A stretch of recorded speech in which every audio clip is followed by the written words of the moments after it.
நாளிலும் நாம் இந்த மாதத்தினுடைய வாக்குத்தத்த வசனத்தை வாசித்து தியானிக்க போகிறோம். ரோமர் 10ஆம் அதிகாரம் அதனுடைய 11வது வசனத்தை எடுத்து நாம் சேர்ந்து வாசிப்போம். ரோமர் 10ஆம் அதிகாரம் 11வது வசனம்.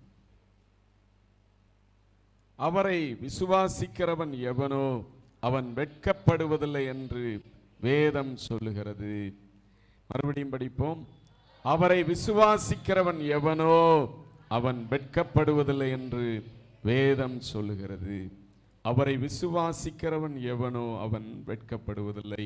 இந்த மாதத்தில் தேவன் கொடுத்த இந்த நல்ல வார்த்தைக்காக எல்லாரும் கைகளை உயர்த்தி ஸ்தோத்திரம் பண்ணும். ஆண்டவரே கர்த்தாவே, அவரை விசுவாசிக்கிறவன், இயேசுவாகிய உம்மை விசுவாசிக்கிறவன் எவனோ அவன் வெட்கப்படுவதில்லை. ஆண்டவரே, மாதத்தில் இந்த வார்த்தையின்படி எங்களை ஆண்டவரே ஒவ்வொருவரை நீர் வழி நடத்துங்க. நாங்கள் உம்மை விசுவாசித்து வெட்கப்படாதிருக்க, எந்த ஒரு காரியத்திலும் வெட்கப்படாதபடிக்கு, வெட்கப்பட்டு போகாதபடிக்கு தலை நிமிர்ந்து ஆண்டவரே உம்முடைய பிள்ளைகளாகிய நாங்கள் வாழ எங்களுக்கு உதவி செய்யும். ஆமென். Praise the Lord. ஸ்தோத்திரம். அவரை விசுவாசிக்கிறவன் எவனோ அவன் வெட்கப்படுவதில்லை என்று சொல்லி வேதம் சொல்லுகிறது. For the scripture said, whosoever believeth on him shall not be ashamed. அவரை இயேசுவை விசுவாசிக்கிறவன் எவனோ அவன் வெட்கப்படுவதில்லை. யாரெல்லாம் ஆண்டவர் இயேசுவை விசுவாசித்து இந்த மாதத்திலும் வாழ்கிறவங்களா இருக்கீங்களோ, உங்களுடைய வாழ்க்கையில அவர் வெட்கப்பட்டு போகாதபடிக்கு செய்ய போகிறார். அல்லேலூயா. நீங்க வெட்கப்பட்ட இடங்களிலே அவர் உங்களை தலை நிமிரச் செய்து எல்லா வெட்கங்களையும் மாற்றி வழிநடத்த வல்லமையுள்ள தேவனாக இருக்கிறார். ஸ்தோத்திரம். இந்த அக்டோபர் மாதத்துல அவரை விசுவாசித்து வாழ நாம தேவனிடத்துல கவனம் செலுத்துகிற ஆண்டவருடைய பிள்ளைகளாய் இருக்க வேண்டும். காரணம், கிறிஸ்தவ வாழ்க்கையில வேதம் சொல்லுகிறது. எபிரேயர் 11ஆம் அதிகாரம் 6ஆம் வசனம் படிங்க. விசுவாசம் இல்லாமல் தேவனுக்கு பிரியமாய் இருப்பது கூடாத காரியம். தேவனுக்கு பிரியமாய் இருப்பது கூடாத காரியம். ஏனென்றால் தேவனிடத்தில் சேருகிறவன் அவர் உண்டென்றும் அவர் தம்மை தேடுகிறவர்களுக்கு பலன் அளிக்கிறவர் என்றும் விசுவாசிக்க வேண்டும். பலன் அளிக்கிறவர் என்றும் என்ன செய்யணும்? விசுவாசிக்க வேண்டும் என்று சொல்லி வசனம் சொல்லுகிறது. விசுவாசம் இல்லாதபடிக்கு தேவனுக்கு பிரியமா இருப்பது கூடாத காரியம் என்று சொல்லி வசனம் சொல்லுகிறது. ஏனென்றால் தேவனிடத்தில் சேருகிறவன் அவர் உண்டென்றும் அவர் தம்மை தேடுகிறவர்களுக்கு பலன் அளிக்கிறவர் என்றும் விசுவாசிக்க வேண்டும். ஸ்தோத்திரம். பலருடைய வாழ்க்கையில பல சந்தர்ப்பத்துல ஸ்தோத்திரம், பல குறைவுகள் வரும்போது, கஷ்டங்கள் வரும்போது ஸ்தோத்திரம் அழுது புலம்புகிற காரியங்கள் எல்லாம் அதிகமாக நடக்கும். ஆனால் தேவனை விசுவாசித்து வாழுகிற ஜனங்களுடைய வாழ்க்கையில எந்த சூழ்நிலையிலும் அவர் என்னை நடத்துவார் என்கிற விசுவாசத்தோடு தைரியமாய் காணப்படுவார்கள். பதட்டப்பட மாட்டார்கள், பயந்து ஓட மாட்டார்கள். ஸ்தோத்திரம் 4 பேர்கிட்ட சொல்லி அழமாட்டாங்க. ஸ்தோத்திரம் அவருடைய அழுகை, ஜெபம் எல்லாமே ஏசப்பா அவனுடைய சமூகத்துல தான் இருக்கும். விசுவாசம் இல்லாமல் தேவனுக்கு பிரியமாயிருப்பது கூடாத காரியம். ஏனென்றால் அவரிடத்துல தேவனிடத்தில் சேருகிறவன் அவர் உண்டென்றும் அவர் தம்மை தேடுகிறவர்களுக்கு பலன் அளிக்கிறவர் என்றும் விசுவாசிக்க வேண்டும். அவர் இருக்கிறார், அவர் என்னை ரட்சித்திருக்கிறார், நான் அவருடைய பிள்ளையா இருக்கிறேன். 136ஆம் சங்கீதத்தில் படித்தோம். அவர் எவ்வளவு பெரிய தேவன், வானத்தையும் பூமியும் படைத்தவர், பெரிய அற்புதங்களை செய்தவர். அந்த தேவனை தான் நான் ஆராதிக்கிறேன். அவர் ஜீவனுள்ளவராய் இருக்கிறார். எனவே என்னுடைய குடும்பத்தை அவர் பார்த்து கொள்வார், என் பிள்ளைகளை பார்த்து கொள்வார். ஸ்தோத்திரம். என்னுடைய குடும்பத்தின் தேவைகளை சந்திப்பார், எங்களுடைய பிள்ளைகளுக்காக தேவன் எல்லாம் செய்வார் என்கிற ஒரு விசுவாசம் நம்முடைய வாழ்க்கையில எப்பொழுதுமே இருக்க வேண்டும். அல்லேலூயா. ஸ்தோத்திரம். விசுவாசம் இல்லாமல் தேவனுக்கு பிரியமாயிருப்பது கூடாத காரியம். ஸ்தோத்திரம். சிலரை பார்க்கும்போது எப்பொழுதுமே கண்ணீர் வடித்து கொண்டு அந்த விசுவாசத்தோடு காணப்பட மாட்டாங்க. அபிசுவாசமான காரியங்களையே தான் பேசுவாங்க. ஸ்தோத்திரம். ஒன்றுமே நடக்க போகிறதில்ல, எதுவுமே உருப்பட போகிறதில்ல, எல்லாமே இப்படி தான் இருக்கும், என்னைக்குமே இந்த கடன் பிரச்சனை தான், இப்படியே பேசிட்டு அதையே சிந்தித்து கொண்டிருப்பாங்க. அப்படி அல்ல. தேவனிடத்திலே சேருகிறவன் அவர் உண்டென்றும் அவரை தேடுகிற எனக்கு பலன் அளிப்பார் என்றும் விசுவாசிக்க வேண்டும். அல்லேலூயா. இந்த மாதத்தில் அக்டோபர் மாதத்தில் நீங்க விசுவாசிங்க. அந்த அவ்வளவு பெரிய தேவன், அவ்வளவு சர்வ வல்லமையுள்ள தேவனை நான் தெய்வமாய் கொண்டிருக்கிறேன், அவரை நான் விசுவாசிக்கிறேன். அவர் என் வாழ்க்கையில தேவையான எல்லா நன்மைகளையும் ஆசீர்வாதங்களையும் தந்து என்னை வழி நடத்துவார். நான் கஷ்டப்பட போறதில்லை, குறைபட போறதில்லை, எந்த ஒரு காரியத்திலும் வெட்கமடைந்து போக மனிதர்களுக்கு முன்பாக தலை குனிந்து வாழும்படியாய் தேவன் செய்ய மாட்டார், என்னை தேவன் உயர்த்துவார் என்று சொல்லி அவரை விசுவாசித்து நாம் செயல்படுகிற மக்களாய் காணப்பட வேண்டும். ஸ்தோத்திரம். எபிரேயர் 11ஆம் அதிகாரம் அதனுடைய 8லிருந்து 10 வரைக்கும் படிங்க. ஆபிரகாமை குறித்து நாம் இங்கே பார்க்க முடிகிறது. ஆபிரகாம் ஸ்தோத்திரம் எப்படி தேவனை விசுவாசித்தார் படிங்க. விசுவாசத்தினாலே ஆபிரகாம் தான் சுதந்திரமாக பெறப்போகிற இடத்திற்கு போகும்படி அழைக்கப்பட்ட போது கீழ்ப்படிந்து தான் போகும் இடம் இன்னதென்று அறியாமல் புறப்பட்டு போனான்.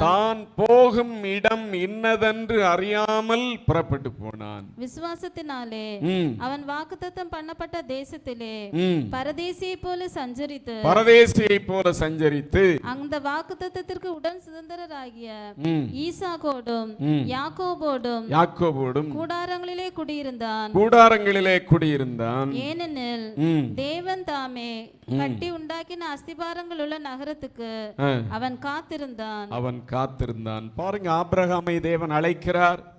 ஆபிரகாமை அழைக்கும் போது ஆபிரகாம் ஒரு பிச்சைக்காரனா, ஒண்ணுமே இல்லாதவனா இருந்தாரா? இல்லை. அந்த நேரத்தில் ஆபிரகாம் நல்ல வசதி உடையவராய் தான் இருந்தார். ஸ்தோத்திரம்.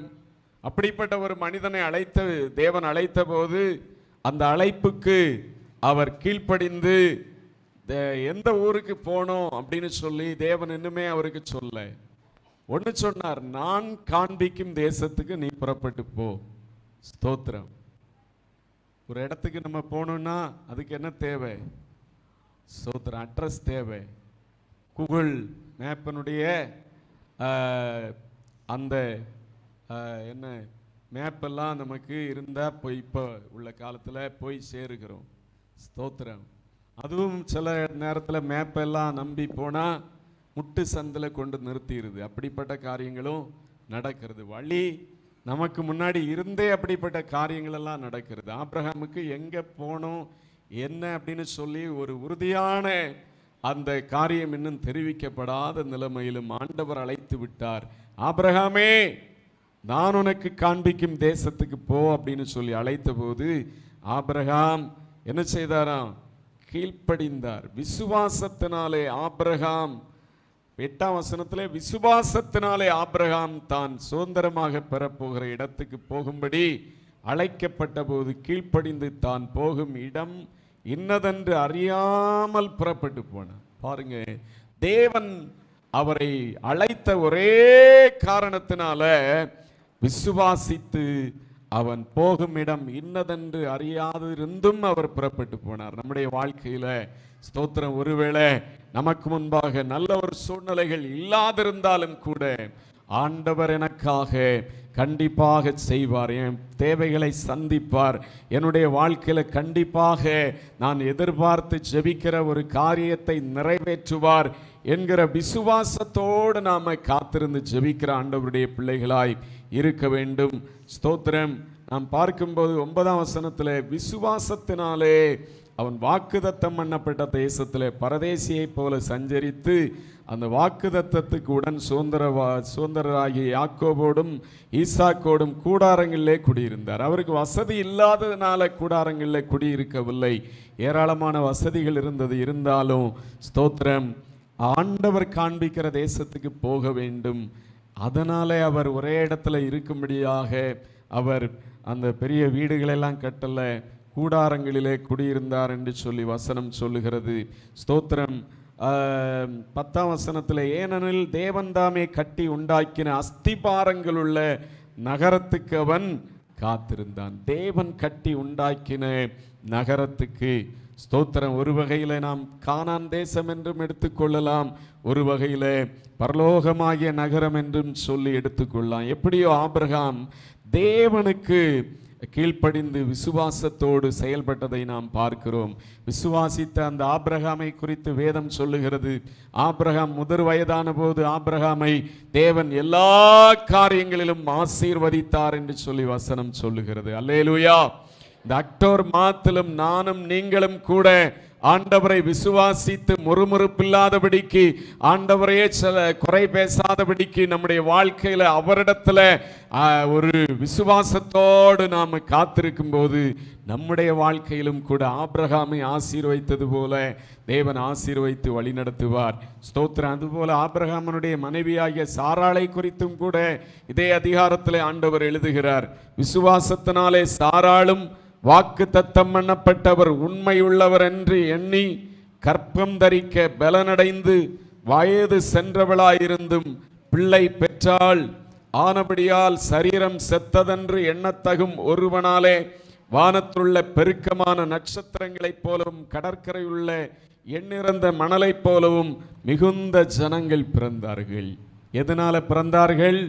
இந்த சாராள் விசுவாசித்தார்கள். கர்த்தர் சொன்ன ஆபிரகாமுக்கு கொடுத்த வாக்குத்தத்தங்கள், ஆபிரகாமோடு பேசின போது தான் கேட்டதான அந்த வார்த்தைகள் எல்லாவற்றையும் வாக்குத்தத்தங்களை விசுவாசித்து அவள் காத்திருந்தாள் என்று சொல்லி வேதம் சொல்லுகிறது.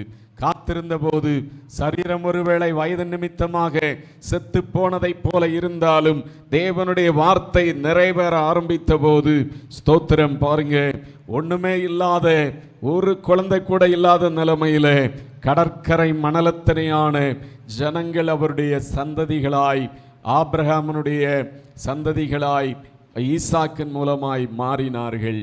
ஸ்தோத்திரம்.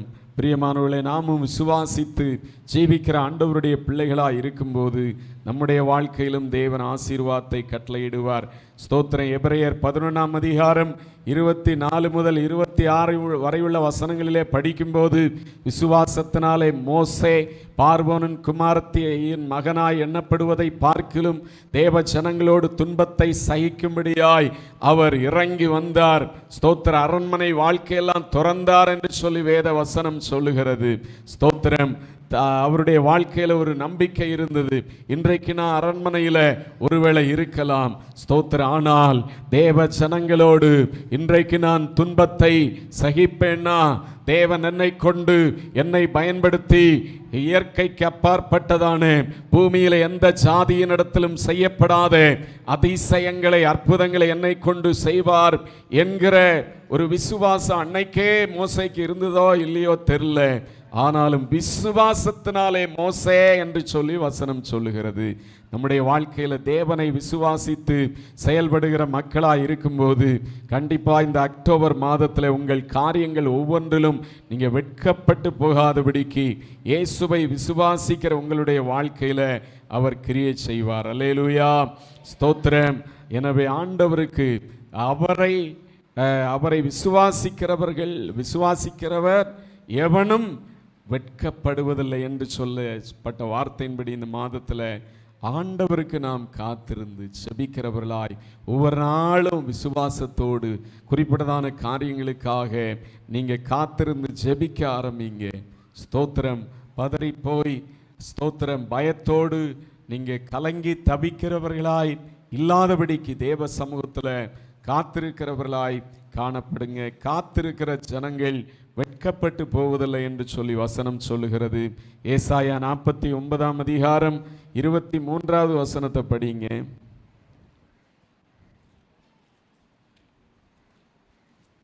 ஏசாயா 49:23.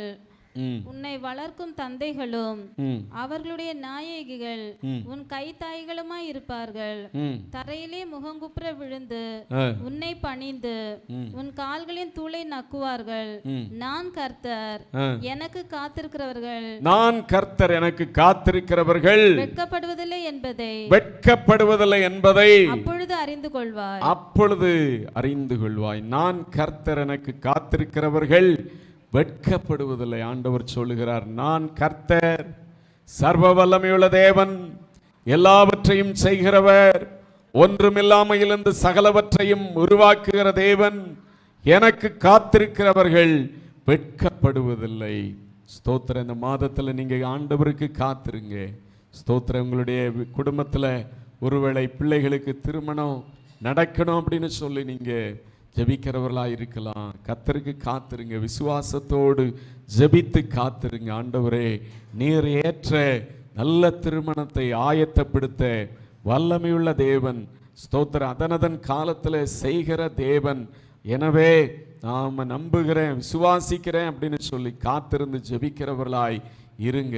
அதுபோல ஒவ்வொரு காரியத்திலும் கடன் பிரச்சனை இருக்கிறது, எனக்கு முன்பாக இந்த கடன் பிரச்சனையினால வேதனையாக இருக்கிறதே அப்படின்னு சொல்லி நினைச்சீங்கன்னா, ஆண்டவரே இந்த கடன் பிரச்சனை நீங்கணும், ஸ்தோத்திரம் அப்படின்னு சொல்லி நீங்க செபித்து காத்திருங்க. ஆண்டவர் சொல்லுகிறார், நான் கர்த்தர், எனக்கு காத்திருக்கிறவர்கள் வெட்கப்பட்டு போவதில்லை. ஸ்தோத்திரம். அவரை விசுவாசிக்கிறவர்கள் வெட்கப்படுவதில்லை. இங்கே கர்த்தருடைய வசனம் சொல்லுகிறது, கர்த்தருக்கு காத்திருக்கிறவர்கள் வெட்கப்படுவதில்லை. சங்கீதம் 25:3 படிங்க.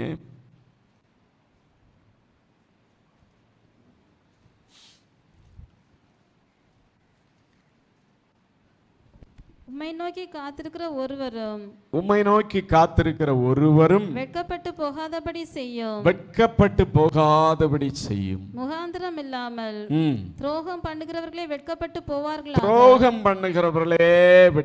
போவார்களாக. தாவீது ஆண்டவரிடத்தில் கேட்கும்போது, ஆண்டவரே, உம்மை நோக்கி காத்திருக்கிற ஒருவரும் வெட்கப்பட்டு போகாதபடி செய்யும். ஆண்டவரே, முகாந்திரம் இல்லாமல் துரோகம் பண்ணுகிற துரோகிகளா இருக்கிறவர்கள் அவர்கள் வெட்கப்படட்டும் வேணும்னா, ஆனா உம்மை நோக்கி காத்திருக்கிற ஒருவரும் வெட்கப்பட்டு போகாதபடி செய்யும் அப்படின்னு சொல்லி சொல்லுகிறார். இந்த காலை வேளையில வார்த்தைகளை கேட்கிறவங்களுடைய வாழ்க்கையில ஸ்தோத்திரம், அவரை நீங்க விசுவாசித்து செயல்படுங்க. அவருக்கு காத்திருந்து அவருடைய சமூகத்தில் நம்பி ஆண்டவர் செய்வார். ஸ்தோத்திரம். நான் விசுவாசிக்கிறேன், அவரிடத்துல சேருகிறவர்களுக்கு அவர் நன்மை செய்கிறவர், பலன் அளிக்கிறவர், எல்லா பலனையும் அவர் கட்டளையிடுகிறவர், எல்லா நன்மைகளையும் கட்டளையிடுகிறவர். ஸ்தோத்திரம். நான் நம்புகிறேன். அப்படிப்பட்ட ஒரு எண்ணத்தோடு நீங்க காத்திருக்கும் போது ஸ்தோத்திரம், அவரை நோக்கி காத்திருக்கிற ஒருவரும் வெட்கப்பட்டு போகாதபடிக்கு கர்த்தர் செய்வார். ஏசாயா 40:31 படிங்க. ஏசாயா 40:31. கர்த்தருக்கு காத்திருக்கிறவர்களோ புதுபலன் அடைந்து கழுகுகளைப் போல செட்டைகளை அடித்து உயர எழும்புவார்கள். அவர்கள் ஓடினாலும் இளைப்படையார்கள், நடந்தாலும் சோர்ந்து போகார்கள். பாருங்க, யாரெல்லாம் கர்த்தருக்கு காத்திருக்கிறார்களோ அவர்கள் புதுபலன் அடைந்து கழுகுகளைப் போல செட்டைகள் அடித்து எழும்புவார்கள். அவர்கள் ஓடினாலும் இளைப்படையார்கள், நடந்தாலும் சோர்ந்து போகார்கள். ஸ்தோத்திரம். ஒரே வெறுப்பா இருக்கு, ஒரே ஏமாற்றமா இருக்கு, வேதனையா இருக்கிறது. ஸ்தோத்திரம். என்ன செய்யறதுன்னு தெரியல அப்படின்னு சொல்லி சோர்ந்து போய் வேதனையோடு ஒருவேளை பலனே இல்லை சரீரத்தில் என்கிறது போல ஒருவேளை நீங்க இருக்கலாம். ஸ்தோத்திரம். அநேக நேரங்களில் கவலைகளும் கண்ணீரும் ஒரு மனிதனுடைய வாழ்க்கையில் அவனை பலன் இல்லாதவர்களாய் ஆக்கி விடுகிறது. ஸ்தோத்திரம். வேதம் சொல்லுகிறது, கர்த்தருக்கு காத்திருக்கிறவர்களோ புது பலன் அடைந்து கழுகுகளைப் போல செட்டைகள் அடித்து எழும்புவார்கள். அவர்கள் ஓடினாலும் இளைப்படையார்கள், நடந்தாலும் சோர்ந்து போகார்கள். கர்த்தருக்கு காத்திருங்க. கண்ணீர் வடித்து கொண்டு ஐயோ ஐயோ அப்படின்னு சொல்லி நீங்க கூப்பிடுகிறதுனால ஒன்றும் நடக்க போறதில்லை. வேதனையோடு கவலையோடு நீங்க உட்கார்ந்து இருக்கிறதுனால ஒண்ணுமே நடக்க போறதில்லை. கர்த்தர் மேல் உன் பாரத்தை வைத்து விடு, அவர் உன்னை ஆதரிப்பார். நீதிமானை ஒருபோதும் அவர் தள்ளாட விட்டார் என்று சொல்லி வசனம் சொல்லுகிறது. ஸ்தோத்திரம். இப்படிப்பட்ட வசனங்களை அறிக்கையிட்டு நீங்க காத்திருக்கிற மக்களா இருக்கும்போது நீங்கள் வெட்கப்பட்டு போக தேவன் விடவே மாட்டார். அல்லேலூயா. ஸ்தோத்திரம். எந்த குடும்பங்கள் எல்லாம் ஆண்டவருக்கு காத்திருக்கிறதோ, எந்த குடும்பம் எல்லாம் கர்த்தருக்கு காத்திருந்து ஜெபிக்கிறதோ, எந்த ஜனங்கள் எல்லாம் அதிகாலையில் ஆண்டவருடைய சமூகத்தில் தேடி காத்திருக்கிறார்களோ, அவர்கள் வெட்கப்பட்டு போகாதபடிக்கு கர்த்தர் செய்வார். 30ஆம் வசனம் சொல்லுகிறது, இளைஞர்களை படைந்து சோர்ந்து போவார்கள், வாலிபரும் இடரை விழுவார்கள், ஆனால் கர்த்தருக்கு காத்திருக்கிறவர்களோ கழுகுகளை போல செட்டைகளை அடித்து உயரே எழும்புவார்கள். அல்லேலூயா. சோத்திர. நீங்க சோர்ந்து போனது உண்மைதான், தளர்ந்து போனது உண்மைதான்.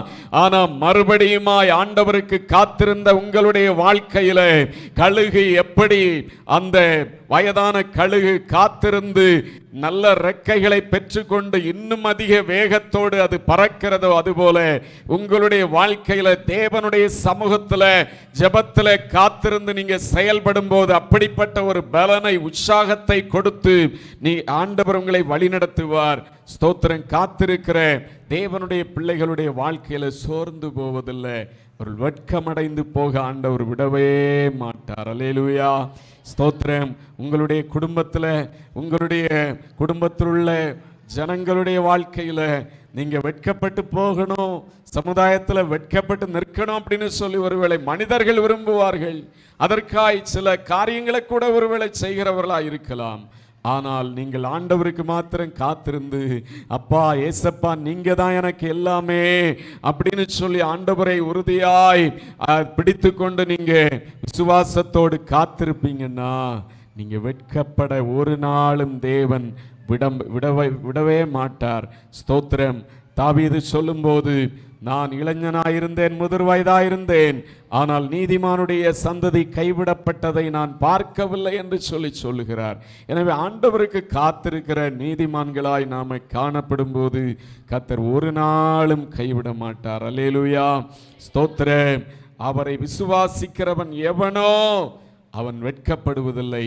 அவரை விசுவாசித்து ஆண்டவருடைய சமூகத்தில் ஒவ்வொரு நாளும் நம்ம காத்திருந்து ஜெபிக்கிற ஆண்டவருடைய பிள்ளைகளாய் காணப்பட வேண்டும். ஸ்தோத்திரம். சங்கீதம் 27ஆம் சங்கீதம் 14வது வசனம் படிங்க. சங்கீதம் 27:14. எல்லாரும் பைபிள் எடுத்து பாருங்க. பைபிள் எடுத்து பாருங்க. அவர் உன் இருதயத்தை ஸ்திரப்படுத்துவார். திடமனதாயிருந்து கர்த்தருக்கே காத்திரு. திடமனதாயிருந்து கர்த்தருக்கே காத்திரு.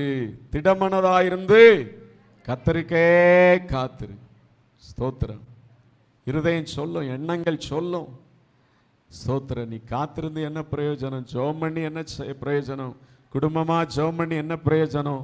அப்படின்றது போல எண்ணங்கள் எல்லாம் வரும். ஆனா திடமனதாயிருந்து கர்த்தருக்கே காத்திரு. திடமனதுன்னா உறுதியோடு கூடிய ஒரு மனதோடு கர்த்தருக்கு காத்திரு அப்படின்னு சொல்லி வசனம் சொல்லுகிறது. ஸ்தோத்திர. 40ஆம் சங்கீதத்தில் சங்கீதக்காரன் 1ஆம் வசனத்தில் சொல்லுகிறார். அந்த வசனத்தை படிங்க. 1ஆம் வசனம் படிங்க. கர்த்தருக்காக பொறுமையுடன் காத்திருந்தேன். கர்த்தருக்காக எப்படி காத்திருந்தாரா? பொறுமையுடன் காத்திருந்தேன். அவர் என்னிடமாய் சாய்ந்து என் கூப்பிடுதலை கேட்டார். அடுத்த வசனம். பயங்கரமான குழியிலும் உளையான சேற்றிலும் இருந்து என்னை தூக்கி எடுத்து என் கால்களை கன்மலையின் மேல் நிறுத்தி என் அடிகளை உறுதிப்படுத்தினார் என்று சொல்லுகிறார். கர்த்தருக்காக பொறுமையுடன் காத்திருந்தேன், அவர் என்னிடமாய் சாய்ந்து என் கூப்பிடுதலை கேட்டார் என்று சொல்லுகிறார்.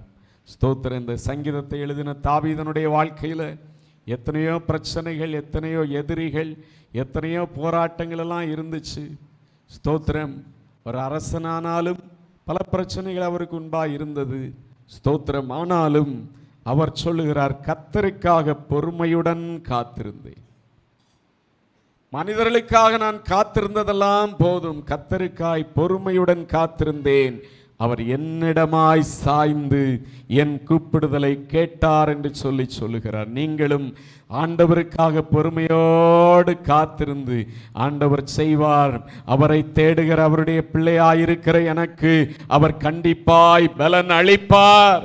நான் கைவிடப்படுவதில்லை, வெட்கமடைந்து போவதில்லை அப்படின்னு சொல்லி விசுவாசத்தோடு பொறுமையோடு நீங்க காத்திருக்கும் போது ஸ்தோத்திரம், தாவீதினிடமாய் சாய்ந்து அவருடைய கூப்பிடுதலையால் எல்லாவற்றையும் கேட்டு ஸ்தோத்திரம், அவருக்காக பயங்கரமான குழியிலும் முளையான சேற்றிலும் இருந்து தூக்கி எடுத்து கால்களை கண்மலையின் மேல் நிறுத்தி அடிகளை உறுதிப்படுத்தின தேவன் உங்களையும் வழிநடத்த வல்லமையுள்ள தேவனாயிருக்கிறார். அல்லேலூயா, ஸ்தோத்திரம். கிறிஸ்தவ வாழ்க்கையில விசுவாசம் நமக்கு ரொம்ப தேவையாயிருக்கிறது. விசுவாசம் இல்லாமல் தேவனுக்கு பிரியமாயிருப்பது கூடாத காரியம். ஏற்கனவே நாம் படித்தோம். ஆண்டவருடைய பிள்ளைகளாகிய நம்முடைய வாழ்க்கையில உலகத்தை நம்பி வாழ்கிறவர்களாய் நாம் இருக்கக்கூடாது. கர்த்தரை நம்பி அனுதினமும் ஜீவிக்கிற மக்களாக காணப்பட வேண்டும். ஸ்தோத்திரம்.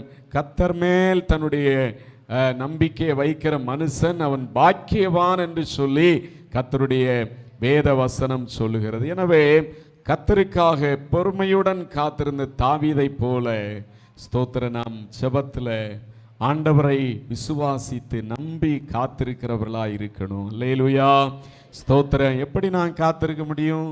ஸ்தோத்திரம், ஜெபித்து வேதத்தை தியானித்து வாக்குத்தத்தங்களை அறிக்கையிட்டு ஆண்டவர் இந்த வசனத்தை எனக்கு கொடுத்தார், கண்டிப்பாய் செய்வார். ஆபிரகாம் ஆண்டவரை விசுவாசித்தார்.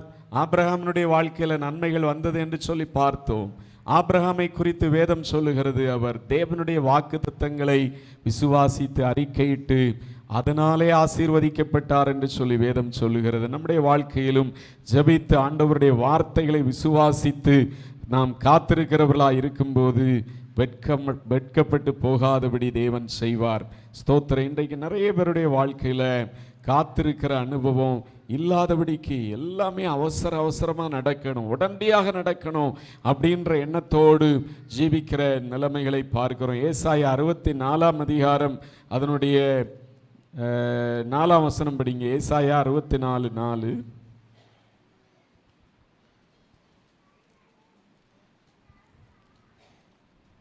தேவனே, உமக்கு காத்திருக்கிறவர்களுக்கு நீர் செய்பவைகளை நீரே அல்லாமல் உலக தோற்றம் முதற்கொண்டு ஒருவரும் கேட்டதும் இல்லை, செவியால் உணர்ந்ததும் இல்லை, அவைகளை கண்டதும் இல்லை. தேவனே, உமக்கு காத்திருக்கிறவர்களுக்கு நீர் செய்பவைகளை நீரே அல்லாமல் உலக தோற்றம் முதற்கொண்டு ஒருவரும் கேட்டதும் இல்லை, செவியால் உணர்ந்ததும் இல்லை என்று சொல்லப்பட்டிருக்கிற ஆண்டவருக்கு காத்திருக்கிறவர்களுக்கு தேவன் செய்கிறதான காரியங்களை சாதாரண மனிதன் அறிய முடியாது. நானும் நீங்களும் காத்திருக்கும் போது தேவன் செய்கிற காரியம் அது பெரிதாக இருக்கும். அல்லேலூயா, ஸ்தோத்திரம். எனவே ஒவ்வொரு காரியங்களிலும் ஆண்டவர் நிறைவேற்ற நாம செபித்து அவருக்குன்பாய் காத்திருக்கும் போது ஒரு நாளும் ஸ்தோத்திரம் வெட்கப்பட்டு போக தேவன் விடமாட்டார். யாத்ராகமத்தில் நாம் பார்க்கும்போது யாத்ராகமம் 24 அதிகாரம் அதனுடைய 14வது வசனத்தை படிங்க.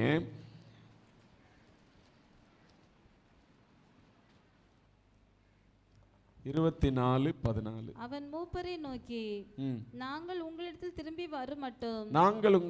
திரும்பி வருமட்டும் நீங்கள் இங்கே எங்களுக்காக காத்திருங்கள். ஆரோனும் ஊரும் உங்களிடத்தில் இருக்கிறார்கள். ஒருவனுக்கு யாதொரு காரியம் உண்டானால் அவன் அவர்களிடத்தில் போகலாம் என்றார். ஸ்தோத்திரம். பாருங்க, இஸ்ரவேல் ஜனங்களை ஆண்டவர் எகிப்தின் அடிமைத்தனத்திலிருந்து விடுதலையாக்கி அவர்களை நடத்தி கொண்டு வரும்போது கர்த்தர் மோசையை நோக்கி, நீ சீனாய் மலையில ஏறி வா, ஜனங்கள் கை கொள்ள வேண்டியதான கற்பனைகளை வார்த்தைகளை நான் உனக்கு எழுதி கொடுக்கிறேன், உனக்கு போதிக்கிறேன் அப்படின்னு சொன்னபோது 40 நாட்கள் அவர் அந்த தேவனுடைய சமூகத்தில் சீனாய் மலையில அமர்ந்திருக்க வேண்டியது இருந்தது. அந்த சந்தர்ப்பத்தில் மோசே அந்த ஜனங்களை பார்த்து காத்திருக்கும்படியாய் தான் தேவனால் அழைக்கப்பட்டிருக்கிற நீங்கள் எல்லாரும் என்ன செய்யுங்க, இந்த மலையில காத்திருங்க, எனக்காக நான் வருகிற வரைக்கும் காத்திருங்க அப்படின்னு சொல்லிட்டு போகிறாரு. இங்கே உங்களுக்கு ஏதாவது காரியம் இருக்குன்னா, ஆரோன் இருக்கிறாரு, ஊர் இருக்கிறாரு, இன்னும் நிறைய பேர் இருக்கிறாங்க. எனவே ஒன்றும் கவலைப்படாதுங்க. ஸ்தோத்திரம். ஒருவனுக்கு யாதொரு காரியம் உண்டானால் அவன் அவரிடத்தில் போகலாம் என்றான். ஸ்தோத்திரம். ஏதாவது ஒரு கஷ்டம், ஏதாவது ஒரு வியாதி, இல்லாட்டா ஏதாவது ஒரு பிரச்சனை, சண்டை எது இருந்தாலும் நீங்க ஆரோன்ட்ட வாங்க, ஊரினிடத்துல ஆலோசனை கேளுங்க அப்படின்னு சொல்லிட்டு மோசே எங்க போயிட்டாரு? எந்த மலைக்கு போனாரு? இமயமலைக்கா? சீனாய் மலைக்கு. அங்கே தேவனுடைய அழைப்பை பெற்று அவர் ஏறி போனார். ஸ்தோத்திரம். பாருங்க, இப்ப நாட்கள் போய்கொண்டே இருக்கிறது. ஜனங்களுக்கு காத்திருக்க மனம் இல்லை. என்ன நடக்கிறது? ஸ்தோத்திரம். 24ஆம் அதிகாரம் 18ஆம் வசனத்தில் 40 மோசே மேகத்து நடுவிலே பிரவேசித்து மலையின் மேல் ஏறி இரவும் பகலும் 40 நாள் மலையில் இருந்தான். ஸ்தோத்திரம். மோசே மேகத்து நடுவிலே பிரவேசித்து ஆண்டவருடைய அழைப்பை பெற்று தேவனுடைய பிரசன்னத்தில் மோசே காணப்பட்டார். இரவும் பகலும் 40 நாள் மலையில் இருந்தார். ஸ்தோத்திரம். புசிக்கவும் இல்லை, குடிக்கவும் இல்லை. எப்படி முடிந்ததுன்னா தேவ பிரசன்னத்தில் அவர் காணப்பட்டார். ஸ்தோத்திரம். பலர் மோசே போல நாங்களும் 40 நாள் சாப்பிடாம இருப்போம் அப்படின்னு சொல்லி சிலருக்கு வியாதிகள் வரும், சிலருக்கு சிலர் இந்த மென்டலி பிரச்சனையும் சந்தித்ததை பார்க்க முடிந்தது. ஸ்தோத்திரம். மோசே இருந்தார்னா அவர் ஆண்டவரோடு இருந்தார், ஆண்டவருடைய பிரசன்னத்துக்குள்ளே இருந்தார். நம்ம ஆண்டவருடைய பிரசன்னத்தில் எந்த ஒரு வேலையும் செய்யாதபடிக்கு, மற்ற காரியங்களில் எண்ணம் இல்லாதபடிக்கு இருந்துச்சுன்னா, ஆண்டவரோடு இருந்தோன்னா நமக்கு அவருடைய பலன் இருக்கும், அவர் நம்மை தாங்குவார். மற்றபடி உலகத்தில் எல்லா காரியங்களையும் இழுத்து போட்டு நம்ம பாஸ்டிங், நான் மோசையை போல இருப்பேன்னா அது நமக்கு பிரச்சனையை தான் உண்டாக்கும் பல நேரத்தில். ஸ்தோத்திரம். காரணம், தேவ பிரசன்னத்தோடு நம்ம இல்லை. மோசே 40 நாள் அந்த மலையிலிருந்து இறங்கி வந்தபோது மோசையினுடைய முகம் பிரகாசித்தது என்று சொல்லி வேதவசனம் சொல்லுகிறது. மற்றவர்கள் அவரை பார்க்கவே முடியல. ஐயா பார்க்கவே முடியல அப்படின்னும் போது மோசே முக்காடிட்டு கொண்டார் என்று சொல்லி வசனம் சொல்லுகிறது. அப்படி இந்த மோசே மலைக்கு போயிருக்கும் போது இந்த ஜனங்கள் பார்க்கிறார்கள். ஸ்தோத்திரம். எத்தனையோ நாள் ஆகிவிட்டது, இனி மோசே போனவர் எங்கே செத்துட்டார் போல, ஏதோ ஆச்சு போல அப்படின்னு சொல்லி பேச ஆரம்பித்தார்கள். என்னென்னமோ அவர்கள் யோசிக்க ஆரம்பித்தார்கள்.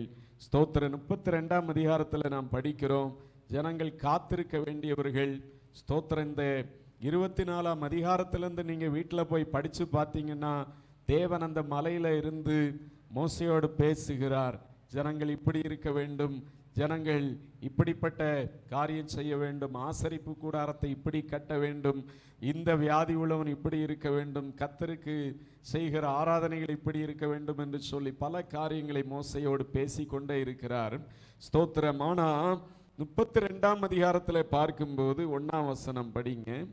மோசே மலையிலிருந்து இறங்கி வர தாமதிக்கிறதை ஜனங்கள் கண்டபோது அவர்கள் ஆரோனிடத்தில் கூட்டம்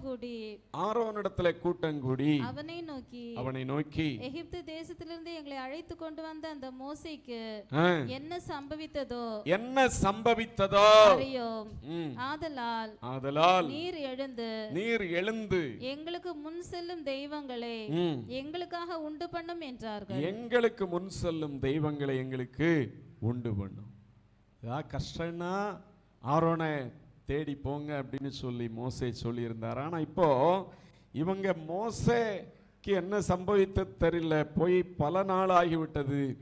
ஆரோன் நீங்க என்ன செய்யுங்க, எங்களுக்கு முன் செல்லும் தெய்வங்களை உண்டு பண்ணுங்க. ஆண்டவர் அவர்களை பகலிலே மேகஸ்தம்பத்திலும் இரவிலே அக்கினி ஸ்தம்பத்திலும் ஆச்சரிய பிரகாரமாய் நடத்தி கொண்டே போய்கொண்டிருந்தார். ஆனால் இந்த ஜனங்களுக்கு கொஞ்சம் கூட நன்றியும் இல்லை, காத்திருக்கிற எண்ணமும் இல்லை. மோசேக்கு என்ன சம்பவித்தது தெரியல. எனவே நீர் எழுந்து எங்களுக்கு முன் சொல்லும் தெய்வங்களை எங்களுக்காக உண்டு பண்ணும் என்றார்கள். ஸ்தோத்திரம்.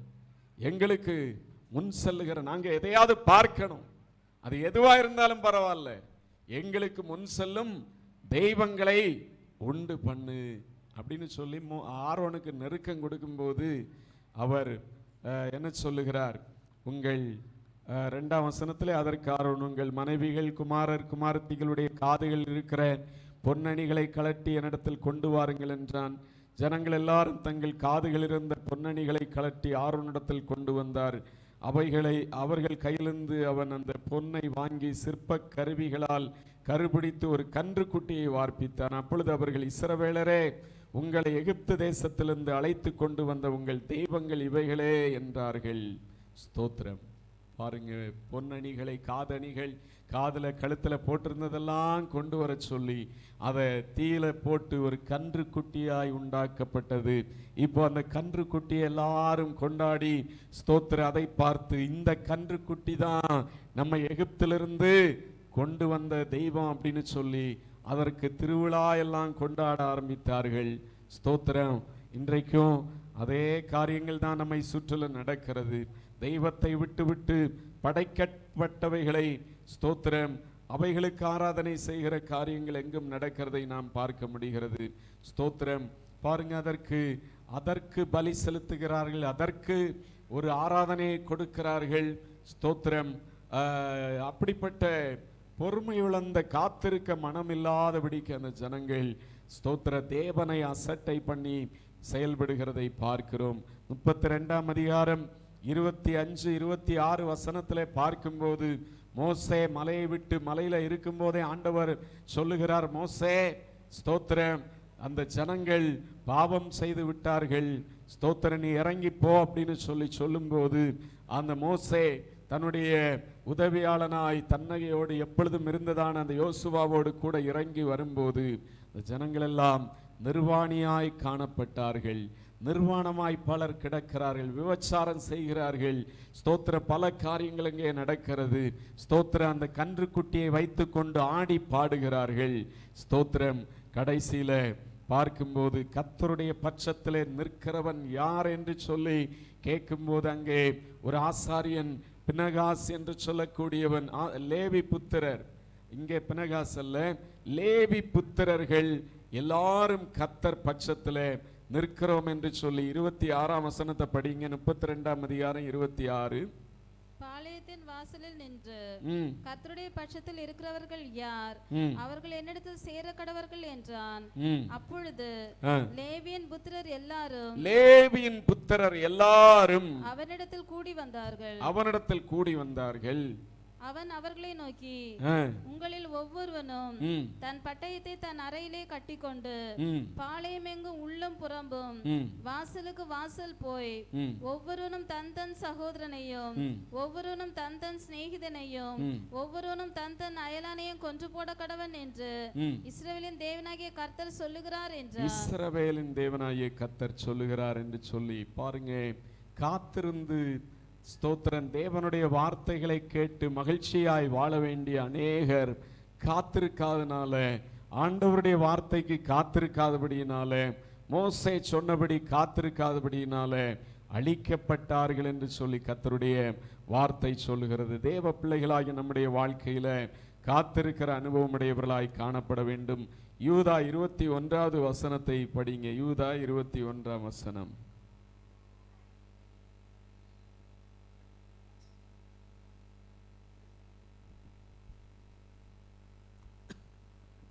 தேவனுடைய அன்பிலே உங்களை காத்துக்கொண்டு நித்திய ஜீவனுக்கு ஏதுவாக நம்முடைய கர்த்தராகிய இயேசு கிறிஸ்துவினுடைய இரக்கத்தை பெற காத்திருங்கள். ஸ்தோத்திரம். கர்த்தராகிய இயேசு கிறிஸ்துவினுடைய இரக்கத்தை பெற காத்திருங்கள் என்று சொல்லி வசனம் சொல்லுகிறது. இந்த மாதத்தில் ஆண்டவருடைய ஜனங்களாய் உங்களுடைய வாழ்க்கையில ஸ்தோத்திரம், உங்களுடைய தேவைகளாயிருக்கலாம், உங்களுடைய ஸ்தோத்திரம் கடன் பிரச்சனைகளாயிருக்கலாம், குடும்பத்துல ஸ்தோத்திரம் பிள்ளைகளுடைய காரியமாக இருக்கலாம், எந்த ஒரு காரியமாக இருந்தாலும் பொறுமையோடு கர்த்தருக்கு காத்திருங்க. கர்த்தருக்காய் பொறுமையுடன் காத்திருந்தேன், அவர் என்னிடமாய் சாய்ந்து என்னுடைய கூப்பிடுதலை கேட்டார். அவர் பயங்கரமான குழியிலும் உளையான சேற்றிலிருந்து என்னை தூக்கி எடுத்து என்னை கண்மலையின் மேல் நிறுத்தி கால்களை என் அடிகளை உறுதிப்படுத்தினார் என்று சொல்லி 40ஆம் சங்கீதத்தில் தாவீது எழுதியிருக்கிறார்.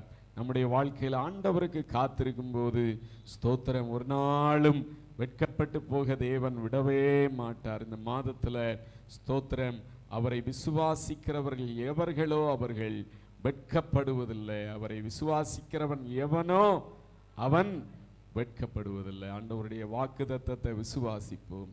அவரை இயேசுவை விசுவாசிக்கிறவன் எவனோ அவன் வெட்கப்படுவதில்லை. என் வாழ்க்கையில எல்லாவற்றையும் அவர் செய்வார் என்கிற விசுவாசம், என் வாழ்க்கையில ஒவ்வொரு நாளும் ஆண்டவர் என்னை வழி நடத்துவார். எனக்கு ஒருவேளை எனக்கு உதவியாக மனுஷர் இல்லாமல் இருக்கலாம், எனக்கு ஆலோசனை சொல்ல மனிதர் இல்லாமல் இருக்கலாம், என்னுடைய சார்பில் நிற்க நாள் ஆட்கள் இல்லாமல் இருக்கலாம், ஆள்பலம் இல்லாமல் இருக்கலாம். ஸ்தோத்திரம். ஆனால் தேவன் அவருக்கு காத்திருக்கிற என்னுடைய வாழ்க்கையில நான் வெட்கப்பட்டு போக விடவே மாட்டார் என்கிற நம்பிக்கையோடு இந்த மாதத்துல செயல்படுவோம். கர்த்தர் உங்களுக்கு பெரிய ஆசீர்வாதங்களை கொடுத்து வெட்கப்பட்டு போகாதபடிக்கு தலை நிமிர்ந்தவர்களாக வாழும்படியாய் உதவி செய்வார். எல்லாரும் இந்த வேளையில கண்களை மூடி ஆண்டவருடைய சமூகத்துல ஸ்தோத்திர, விசுவாசத்தினால் நீதிமான் பிழைப்பான், விசுவாசியே கலங்காதே. ஸ்தோத்திரம். Praise the Lord. ஹல்லேலூயா. ஸ்தோத்திரம். Praise the Lord. பாடல் புத்தகத்துல 238வது பாடலை எல்லாரும் முழங்கால் படியிட்டு பாடி வேளையில செபிப்போம். Price the Lord. விசுவாசத்தினால் நீதிமான் பிழைப்பான், விசுவாசியே பதறாதே. விசுவாசத்தினால் நீதிமான் பிழைப்பான், விசுவாசியே கலங்காதே. கலங்காதே, திகையாதே விசுவாசியே, கல்வாரி நாயகன் கைவிடாரே. கலங்காதே, திகையாதே விசுவாசியே, கல்வாரி நாயகன் கைவிடாரே. விசுவாசத்தினால் நீதிமான் பிழைப்பான், விசுவாசியே பதறாதே. விசுவாசத்தினால் நீதிமான் பிழைப்பான், விசுவாசியே கலங்காதே. கொடும் வறுமையில் உழன்றாலும், கடும் பசிதனில் வாடினாலும், கொடும் வறுமையில் உழன்றாலும், கடும் பசிதனில் வாடினாலும், அன்று எலியாவை போஷித்தவர் இன்று உன் பசியாற்றினாரோ. அன்று எலியாவை போஷித்தவர் இன்று உன் பசியாற்றினாரோ. கலங்காதே, திகையாதே விசுவாசியே, கல்வாரி நாயகன் கைவிடாரே. கலங்காதே, திகையாதே விசுவாசியே, கல்வாரி நாயகன் கைவிடாரே. விசுவாசத்தினால் விசுவாசியே, விசுவாசத்தினால் நீதிமான் பிழைப்பான், விசுவாசியே கலங்காதே. பெரும் நோய்தனில் கலங்கிடாதே, பாசத்தால் உன்னை விடுவிப்பாரே. பெரும் நோய்தனில் கலங்கிடாதே,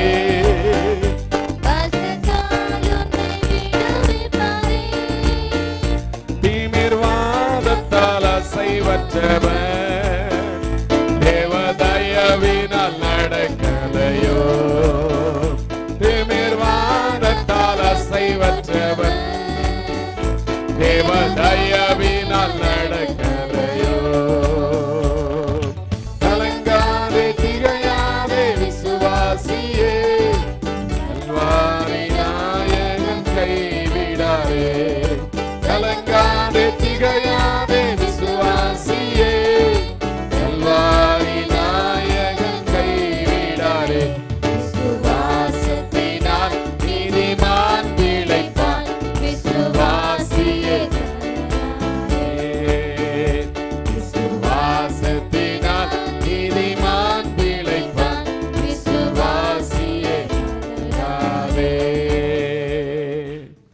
எல்லாரும் முழங்கால் படிடுவோம்.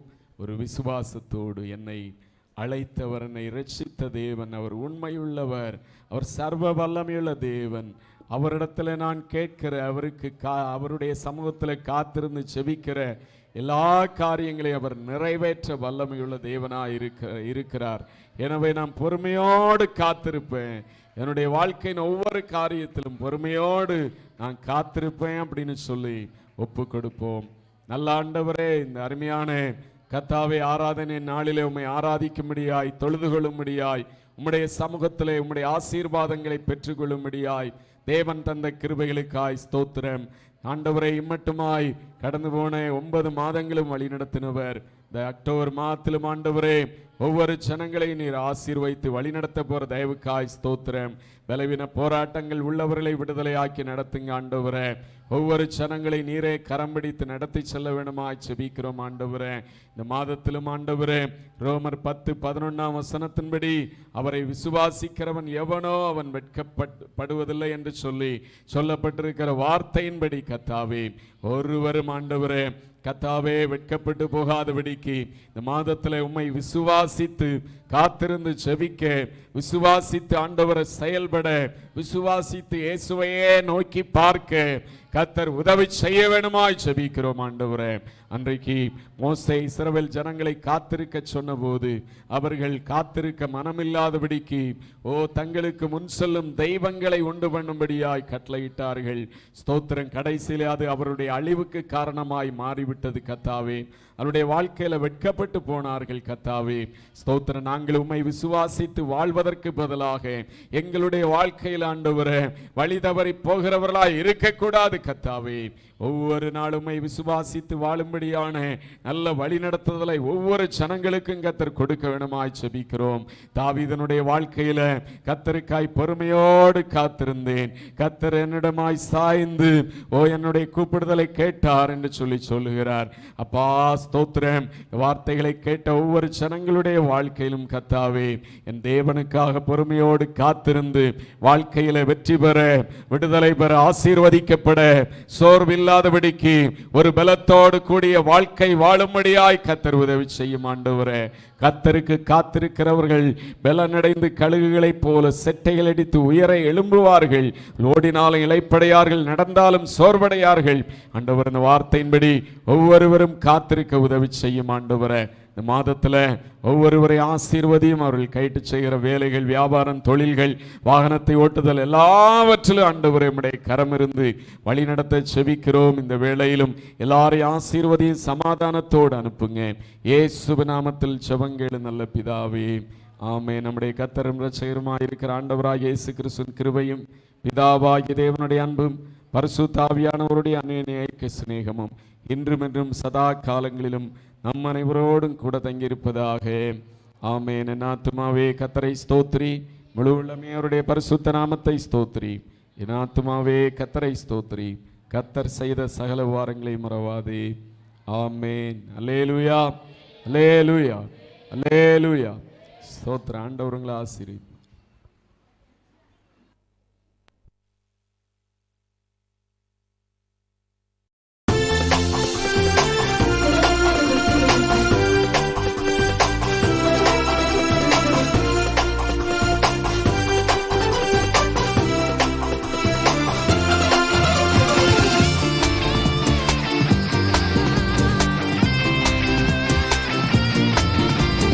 இயேசு உன்னை ஆசீர்வதிப்பார், இன்று முதல் ஆசீர்வதிப்பார்.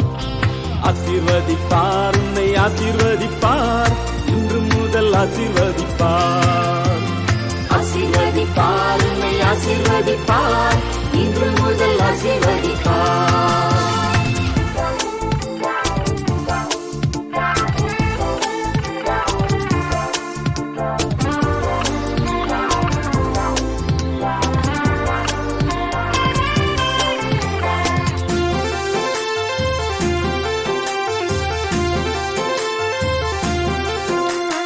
வேலையில் ஆசீர்வாதம் இல்லையோ, நினைத்தவை நிறைவேறவில்லையோ. வேலையில் ஆசீர்வாதம் இல்லையோ, நினைத்தவை நிறைவேறவில்லையோ. இயேசுவின் பாதத்தை நாடிவா, உன்னை அவர் ஆசீர்வதிப்பார். இயேசுவின் பாதத்தை நாடி வா, உன்னை அவர் ஆசீர்வதிப்பார். இயேசு உன்னை ஆசீர்வதிப்பார், இன்று முதல் ஆசீர்வதிப்பார். ஆசீர்வதிப்பார், உன்னை ஆசீர்வதிப்பார், இன்று முதல் ஆசீர்வதிப்பார். ஆசீர்வதிப்பார், உன்னை ஆசீர்வதிப்பார், இன்று முதல் ஆசீர்வதிப்பார். லா, லா, லா, லா, லா, லா, லா. லா, லா, லா, லா, லா, லா, லா. லா, லா, லா, லா, லா, லா, லா. லா, லா, லா, லா, லா, லா, லா.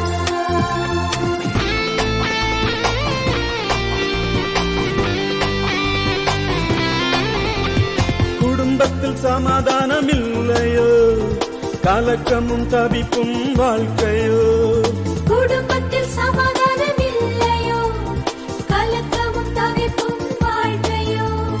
இயேசுவே வாரும் என்று கூப்பிடு, நீ சமாதானம் தந்திடுவார். இயேசுவே வாரும் என்று கூப்பிடு, நீ சமாதானம் தந்திடுவார். இயேசு உன்னை ஆசீர்வதிப்பார், இன்று முதல் ஆசீர்வதிப்பார். ஆசீர்வதிப்பார், உன்னை ஆசீர்வதிப்பார், இன்று முதல் ஆசீர்வதிப்பார். ஆசீர்வதிப்பார், உன்னை ஆசீர்வதிப்பார், இன்று முதல் ஆசீர்வதிப்பார்.